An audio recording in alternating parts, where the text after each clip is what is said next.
Hello everyone, আমি রিয়া।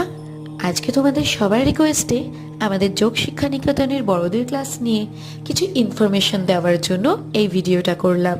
আমাদের হালিশহর সরস্বতী ক্লাবে আগেই যোগ শিক্ষা নিকেতন হতো, এখন সেটাকে ট্রান্সফার করে আমরা হালিশহর স্থানীয় সঙ্গে নিয়ে চলে এসেছি।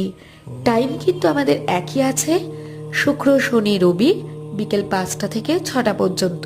6টা থেকে আমাদের ছোটদের ক্লাস স্টার্ট হয়, সেখানের ভিডিওটাও আমি খুব তাড়াতাড়ি তোমাদের সাথে শেয়ার করব। আমরা কিন্তু অনেক ধরনের রোগের উপরে কাজ করে থাকি, তোমরা সকলেই জানো আমি এই বিষয় নিয়েই পড়াশোনা করছি। দেখো, এখানে যেমন ওয়েট লস ওয়েট গেইনের সমস্ত যোগা করানো হয়, জুম্বা করানো হয়, মেডিটেশন করানো হয়, প্রাণায়াম করানো হয়, তেমনই কিন্তু আমাদের শারীরিক যে কোনো প্রবলেমের ওপরে আমি আমার বাবা কাজ করে থাকি। তোমাদের আগেই বলেছিলাম আমাদের এখানে